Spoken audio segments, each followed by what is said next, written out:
The history taught in our schools often feels like a carefully edited chronicle, with all the uncomfortable facts and unexplained events neatly removed. However, the past knows how to keep its secrets, and sometimes artifacts surface that can shatter our familiar picture of the world. One such mysterious document is the so-called Book of Miracles, created in the mid-16th century between 1550 and 1552 in the German city of Augsburg. For a long time, this manuscript remained in the shadows, accessible only to a narrow circle of researchers, but its contents deserve the closest attention of anyone striving to understand the true nature of historical events. It is important to understand that this is not simply a collection of medieval fairy tales, allegories, or religious fantasies designed to frighten the congregation. At its core, it is a documentary chronicle, an attempt to systematize and record phenomena that went beyond the human understanding of that time. People of the 16th century called these miracles or omens, because their vocabulary and level of knowledge did not allow for other definitions. But if we look at the described events through the lens of modern experience, technology, and scientific achievements, a completely different, frightening perspective opens up. What was heavenly fire or divine punishment for a medieval chronicler looks to us like a detailed report on the use of high-tech weapons, sightings of unidentified flying objects, and the consequences of global climate shifts. The illustrations and texts of this book transport us to a reality where the laws of physics are violated with alarming regularity. We see evidence of events that modern official science often either ignores or declares a hoax, simply because they do not fit into the approved timeline of civilization's development. How else to explain the appearance in the sky of objects whose maneuvers resemble the piloting of modern fighter jets, or the movement of space stations, thousands of years before the invention of the first airplane? Where do descriptions of explosions comparable in power to tactical nuclear weapons, and the subsequent symptoms suspiciously similar to radiation sickness, come from in medieval chronicles? And, no less disturbingly, where do detailed sketches of creatures that look like they came straight from a mad geneticist's operating table come from? The Book of Miracles asks us uncomfortable questions. Is it possible that our ancestors were witnesses to a war of civilizations that we have forgotten? Or is history cyclical, and technologies we consider achievements of the 21st century were already used on Earth in the distant past, leading to catastrophes whose echoes are recorded on these ancient pages? We are embarking on a journey through the pages of this forgotten archive to reconstruct the picture of a hidden past, step by step. We will analyze reports of ancient unidentified objects, examine evidence of the use of weapons of mass destruction in times when the sword and bow were considered the main armaments, and look into the face of biological anomalies that cannot be explained by natural evolution. Before we open the first page of this terrifying and fascinating chronicle, subscribe to the channel and like this video. Your support helps us dig for the truth that has been hidden for centuries and shed light on the dark spots of our shared history. This investigation will require us to be open-minded and ready to accept facts, no matter how incredible they may seem. Our immersion into the abyss of time begins not with the Middle Ages, but with a much more ancient era, traces of which are also reflected in the Augsburg manuscript. The chronicles return us to the times of antiquity, to show phenomena that once frightened the great Roman Empire. What legionnaires and senators observed in the sky above their heads painfully resembles the operation of complex mechanisms and modern space technologies that have absolutely no place in ancient history textbooks. The chronicles that have come down to us from the depths of the centuries contain descriptions that, upon unbiased examination, baffle even the most skeptical researchers. One of the most striking pieces of evidence is an entry dated 73 BC. According to the text, an event occurred in the territory of the Roman Empire that completely crosses out our ideas about the capabilities of ancient civilization, or who might have visited Earth at that time. Eyewitnesses observed the appearance of a huge golden sphere in the sky. However, this object did not simply fly across the firmament like a comet or meteor. Its behavior demonstrated signs of controlled flight and intelligence. The sphere performed a complex maneuver. It descended smoothly to the very Earth, rolled along the surface, and then, violating the laws of gravity known to us, rose vertically back into the heights, blocking the solar disk. Such behavior cannot be attributed to natural phenomena. Meteorites fall and leave craters. They do not return to the stratosphere. The description of a golden sphere capable of changing trajectory, hovering, and blocking the luminary suggests a giant aircraft whose hull reflected the sun's rays. Interestingly, chroniclers link this phenomenon to the beginning of a great war, as if the object's arrival was a harbinger or catalyst for subsequent conflicts. But if such visits were rare in antiquity, by the 16th century, the skies over Europe had turned into a veritable arena of combat operations using technologies that humanity would only master centuries later. Let us move to 1531, to Portugal. The Lisbon chronicles of that time recorded an incident that ufologists today would unequivocally classify as the crash of a large, unidentified object. A giant object appeared in the sky above the city, which frightened residents compared to a whale. This comparison is extremely important for understanding the mindset of people of that era. They described the unknown through images they understood. A cigar-shaped or oval hull could indeed resemble a sea leviathan. However, subsequent events exclude any biological interpretations. This sky whale was caught in a powerful vortex or force field, after which it crashed or disappeared, causing catastrophic consequences on the ground. The crash was accompanied by a massive seismic shock. An earthquake destroyed about 200 houses, and more than 1,000 people died under the rubble. Aftershocks continued for another 8 days, felt not only in Portugal, but also on the coast of Africa. This indicates that the object possessed enormous mass or energy, the release of which led to tectonic shifts. It is unlikely that an atmospheric phenomenon or a mirage could cause such massive physical destruction of urban infrastructure. No less alarming are the reports of celestial battles that were massively recorded in different parts of Europe in the first half of the 16th century. In 1536 in Spain, and then in 1545 in Poland and Germany, people observed not just flashes in the skies, but structured battles. The descriptions are full of details that are hard to write off as a trick of the imagination. Witnesses spoke of flaming citadels hanging in the clouds, and warriors in shining armor fighting with fiery swords.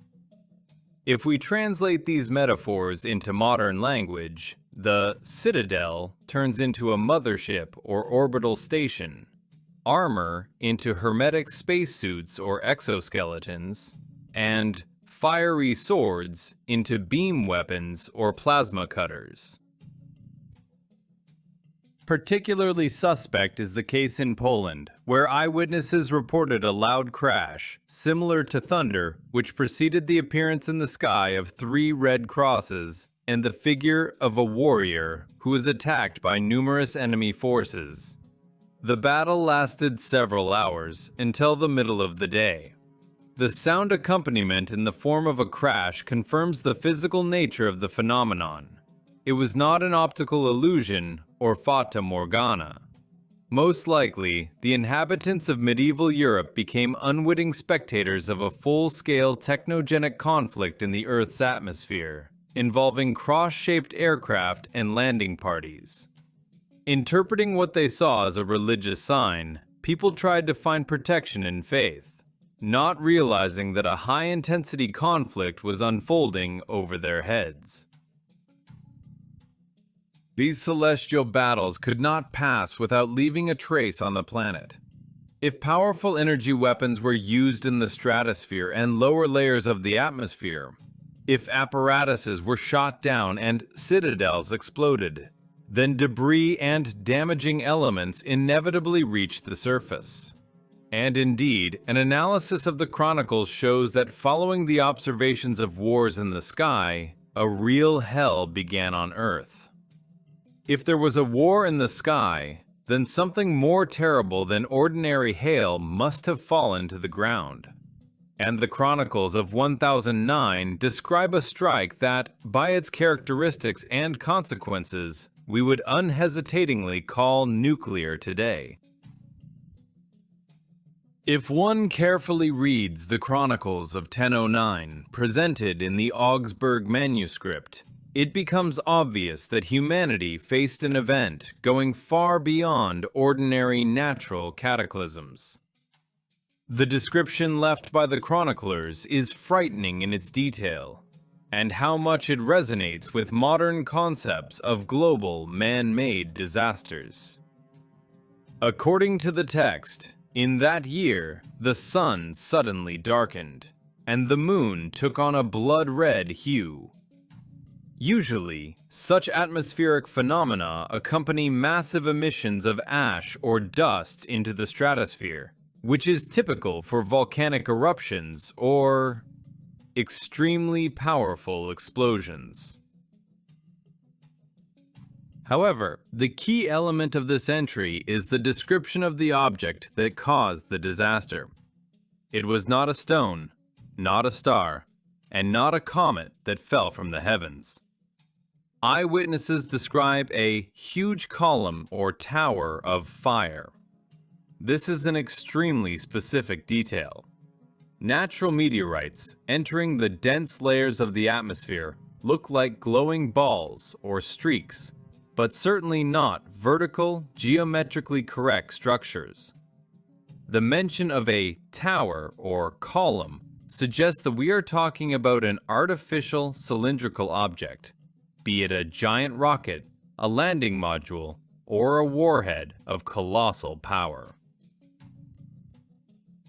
The moment of impact of this object with the Earth's surface caused an immediate and destructive earthquake covering vast territories. This points to a kinetic strike of incredible force, capable of shaking tectonic plates. But the worst began after the impact. The chronicles dispassionately state that the fall of the column was followed by mass death among the population. In Germany and Italy, regions that were at the epicenter or in the affected zone, mortality statistics reached monstrous figures. The chronicler claims that more people died than remained alive. The causes of this mass extinction are described quite vaguely, but the symptoms give pause for thought. Besides the immediate victims of the earthquake and fires, people began to die from unknown diseases accompanied by pestilence. If we consider the hypothesis of the use of weapons of mass destruction, the picture comes together into a single puzzle. The shockwave destroys cities. thermal radiation causes fires, and subsequent radioactive contamination or chemical poisoning of the area leads to the long and painful death of survivors, which medieval doctors could mistake for the plague or God's punishment. The darkening of the sun also fits into this theory. The rising of millions of tons of dust and soot could cause a nuclear winter effect, which only worsened the situation of the survivors. But if the event of 1009 resembles uncontrolled chaos or a strategic area strike, then the incident that occurred 5 centuries later, in 1546, looks like a surgically precise military operation. The location is Mechelen, the territory of the present-day Netherlands. In August of that year, fire from the sky, again this mysterious phrasing, struck a specific point in the city. This point turned out to be a tower where a strategic reserve of gunpowder was stored, more than 400 tons. The explosion was of such force that half the city was destroyed instantly. The official version of the time, of course, wrote everything off as lightning and a special sign from God. However, the probability that ordinary lightning would hit precisely the single object whose destruction would inflict maximum damage on the region's defense capability is negligibly small. In the context of the endless celestial wars described in the same book, this incident looks like the intentional liquidation of an ammunition depot. Someone with the ability to launch precision strikes from the air decided to disarm one of the sides of the conflict, or prevent a brewing war by simply destroying gunpowder reserves with one shot. This is no longer a blind element, but a calculated use of force, resembling modern drone attacks or the use of high-precision missiles. Such coincidences, when heavenly fire selectively hits military targets, force us to reconsider the entire history of military conflicts of that time. Perhaps many accidental explosions of gunpowder warehouses and arsenals were not accidental at all. But the use of such destructive weapons, be it the nuclear strike of 1009 or the pinpoint bombings of the 16th century, could not pass without a trace for the planet's ecosystem. After such releases of energy, nature could not remain the same, and the ecological catastrophes described in the book look like direct and inevitable consequences of these strikes. After the use of destructive weapons and massive clashes in the skies witnessed by the chronicles, nature could not remain the same. The planet, subjected to colossal energetic and likely chemical impact, reacted with a series of ecological catastrophes that looked like the onset of the apocalypse to the people of that time. The Augsburg manuscript dispassionately records these anomalies, and upon close examination, they surprisingly coincide with what modern science describes as the consequences of nuclear winter, radiation contamination, or the use of climate weapons. One of the most frightening omens frequently mentioned in ancient texts is the so-called blood rains. Precipitation of an unnatural red color fell in different regions of Europe, causing panic. Even more gruesome is the description of bread which, when cut, began to exude a liquid resembling blood, as if from an open wound. Skeptics might write this off as the activity of bacteria causing pigmentation, but in the context of global cataclysms, this phenomenon takes on a different meaning. The red color of precipitation and water often indicates a high content of iron oxides or other chemical compounds in the atmosphere, which is typical for territories after powerful explosions or releases of toxic substances. The water used to knead the dough already carried this invisible poison, turning food into venom.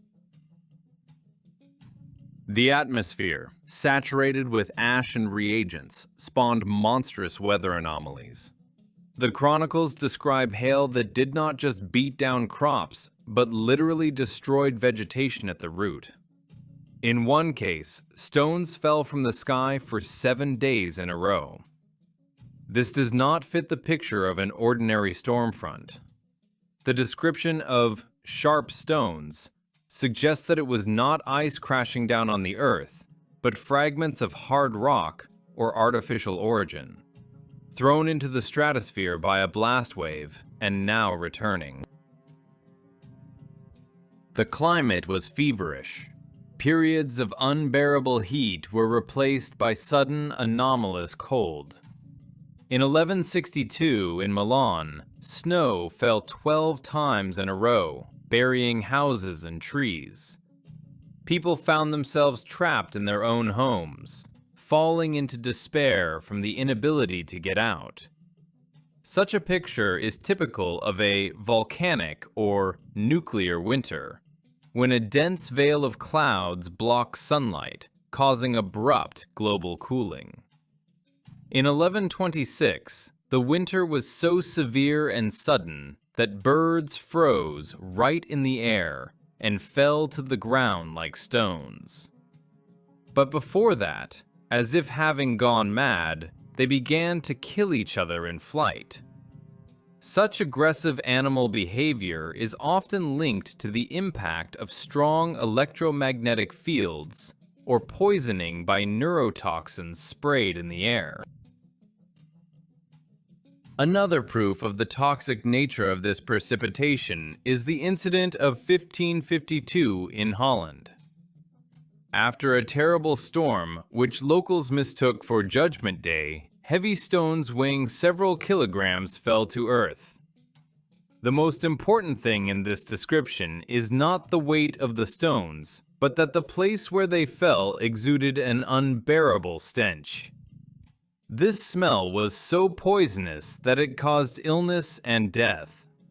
Ordinary meteorites or hail do not possess such properties. This is a direct indication of chemical contamination.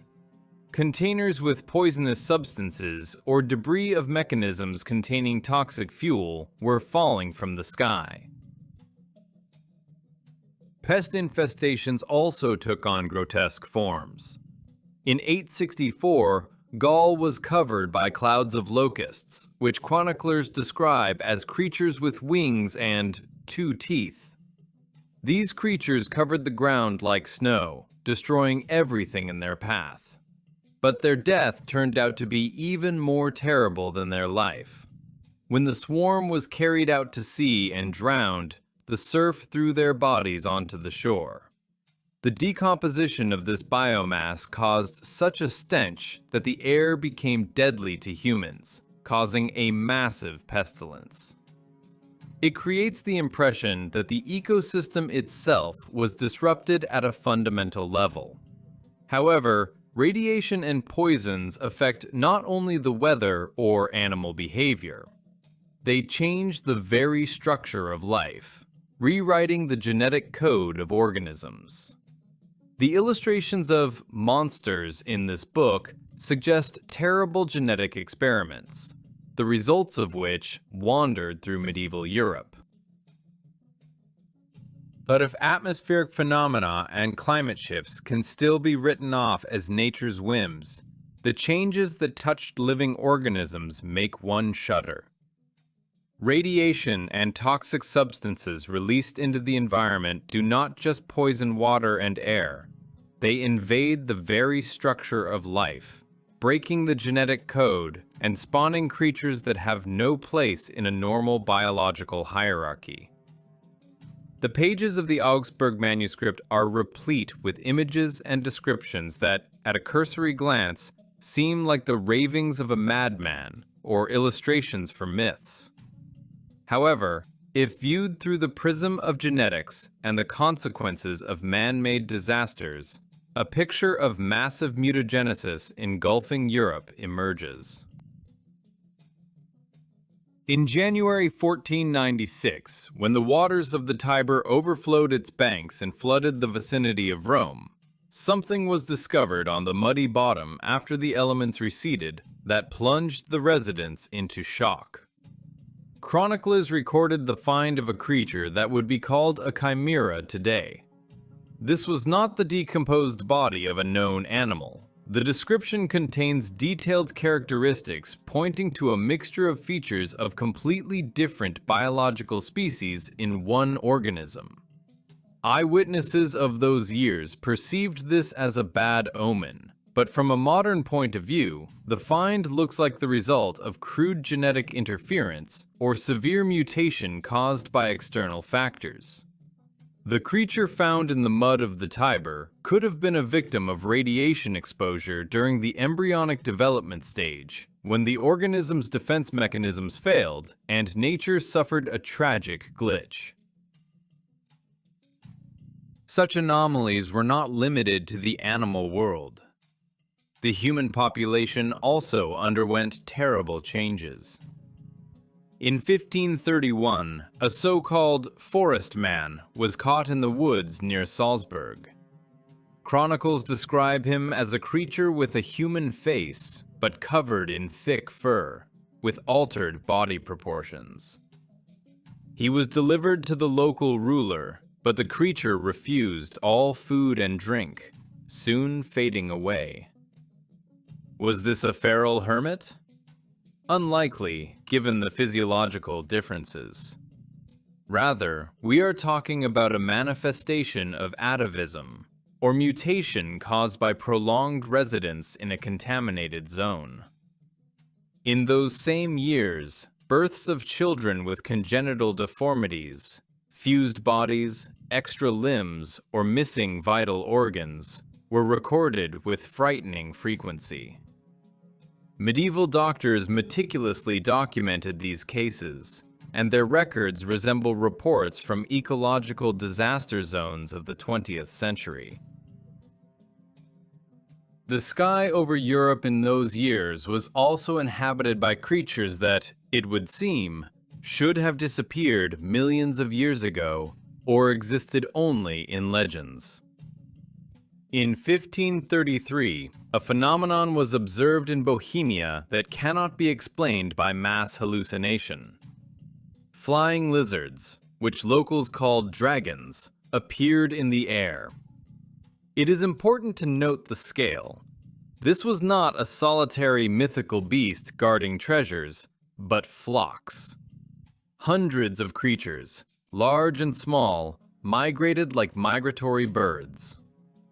This description indicates the existence of a stable population of flying reptiles in the heart of Europe just 500 years ago.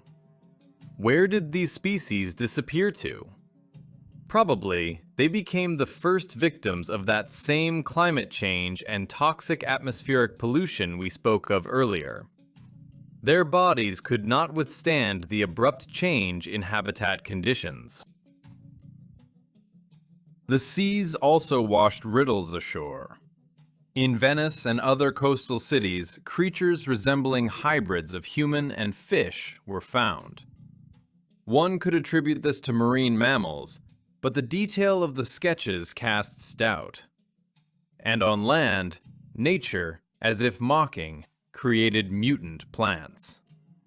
In Flanders, wheat grew with 11 ears on one stalk, a clear sign of polyploidy, often occurring under the influence of mutagenic factors. And in other regions, grapevines bore fruit covered with hair. The world of the past captured in this book was completely different, stranger, more dangerous, and genetically unstable. It seems that reality itself was bursting at the seams. But the greatest mystery lies not even in the monsters or the celestial battles. It is hidden in the numbers. One small, inconspicuous caption under a picture in this book is capable of completely overturning our understanding of chronology and making us doubt when exactly all these events took place. The deepest and most disturbing mystery that the Augsburg Book of Miracles conceals has no claws, wings, or fiery breath. It hides not in frightening illustrations, but in dry lines of text, in numbers and dates, which, upon careful study, can cause real vertigo and destroy the foundation of our knowledge about human chronology. We are used to perceiving the historical timeline as an unshakable constant, a straight line going from the past to the future. But what if this line was artificially torn, glued back together, or intentionally stretched to hide the true proximity of catastrophic events? There is an entry in the manuscript dated 195 AD. It describes the appearance of two strange sea creatures in human form off the coast of an island near Venice. In itself, this description fits into the general series of biological anomalies, but the accompanying text contains a detail that explodes official history from within. The author of the chronicle nonchalantly states that this event occurred in the times of Muhammad.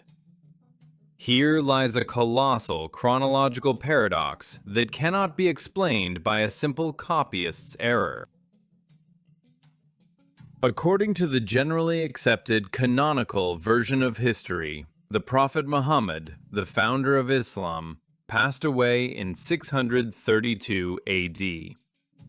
The difference between the date in the book, 195 AD, and the official dating of the Prophet's life is more than 400 years. This is not a margin of error of a couple of decades. This is the disappearance of 4 whole centuries. How could a 16th century chronicler, an educated man with access to archives, make such a monstrous inaccuracy? Or is there no inaccuracy here, and we are facing evidence that real chronology is significantly shorter than the one we are taught? The time shift hypothesis, also known as the phantom time hypothesis, suggests that the period of the early Middle Ages, the so-called Dark Ages, was artificially written into history. If we accept the date from the Book of Miracles as truth, it turns out that events attributed to the 7th century actually took place in the 2nd or 3rd century, or the chronology itself was shifted. This means that the Roman Empire and the rise of Islam, as well as subsequent events, are much closer to each other in time than is commonly believed.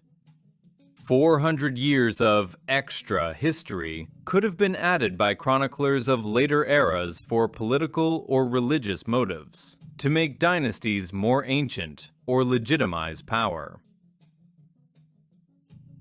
This assumption finds indirect confirmation in other oddities of the manuscript. In descriptions of events of the 15th and 16th centuries, names and titles characteristic of deep antiquity surprisingly surface.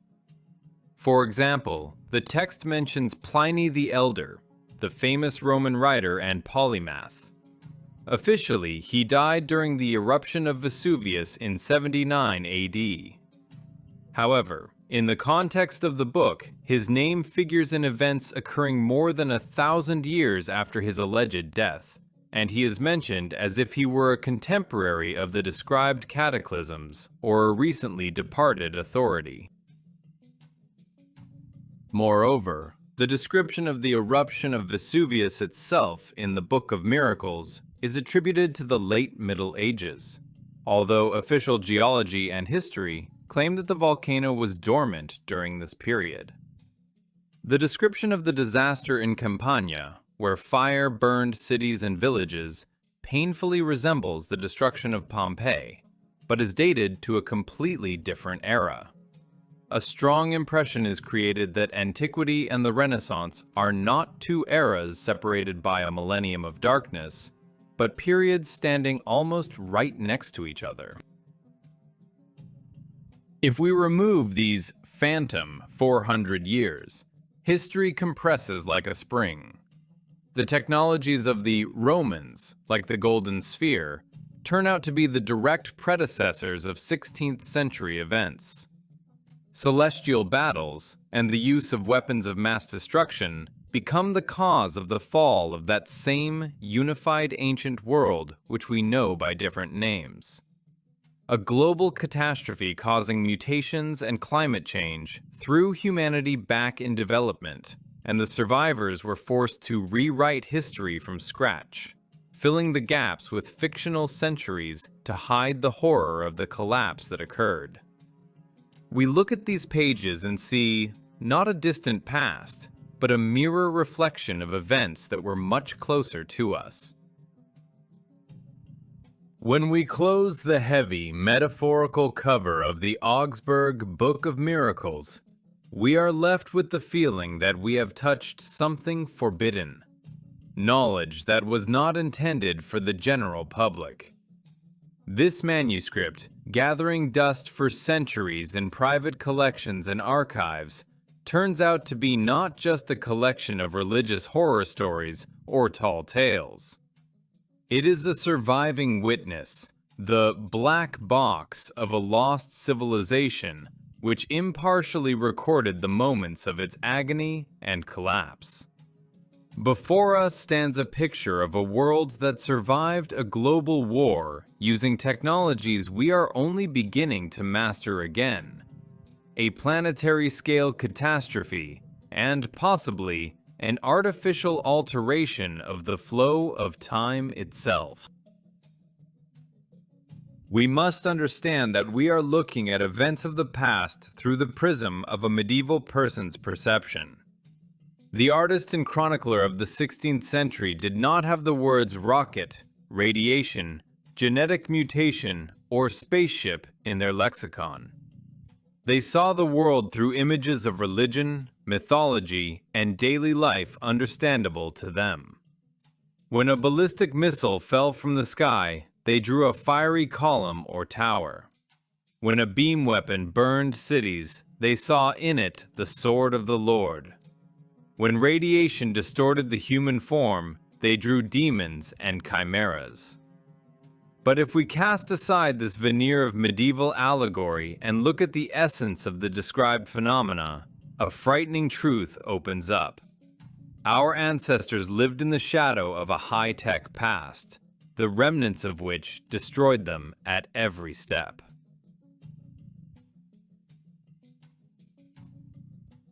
This document forces us to reconsider the very concept of historical progress. We were taught that humanity developed linearly from primitive tools to smartphones and space flights. However, the Book of Miracles screams the opposite. History is cyclical. What we consider the pinnacle of progress may have already existed, been used, and become the cause of the destruction of the previous era. Celestial battles, pinpoint strikes on arsenals, climate changes caused by atmospheric pollution, all this has already happened. We, like children who have lost their memory, wander among the ruins of giants, mistaking their destroyed machines for miracles or divine signs. And the most terrible thing in this realization is that we seem to be repeating the scenario with frightening accuracy, again accumulating weapons capable of turning blooming cities into radioactive ash, which future chroniclers will again call heavenly wrath. The riddle of the chronological shift we spoke of only heightens the anxiety. If there is no chasm of thousands of years between us and these events, if antiquity and the Renaissance are separated only by a thin line of catastrophe, then our position is much more precarious than it seems.